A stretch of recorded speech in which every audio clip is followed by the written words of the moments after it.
სოფელში არის ხოლმე დღეების ბავშვნათლავენ, მშობლები წვეტენ. აი აქ მაგითო დავშეკითხვა, ეს არის კულტურა და წესი, რაშიც გავიზარდეთ, თუ ეს არის გარკვეულწილად ჩვენი არჩევანი. ანუ გვიწევს რომ ვიყოთ პირობითად მართლმადიდებლები, თუ გვინდა და გვსურს რომ ვიყოთ მართლმადიდებლები. აი როგორ მიგაჩნიათ, როგორ არის უფრო სწორი და როგორ უნდა იყოს ზოგადად ეს არჩევანი?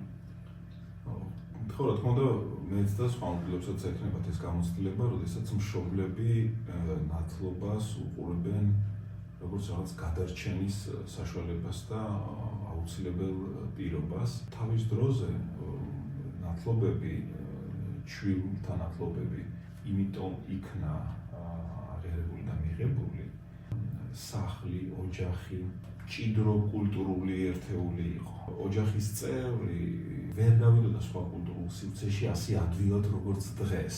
დღეს ეს კითხვა იმიტომ ისმის ასე თუ არ მეტნაკლებად მწვავედ, იმიტომ რომ ბავშვი რომ სრულწლოვანი გახდება, ის ადვილად შეხვდება სხვა კულტურას, სხვა წარმოდგენებს და მართლაც ბავშვობაში მისი ნათლობა მას შეიძლება მოიჩვენოს მასზე რაღაც იძულება.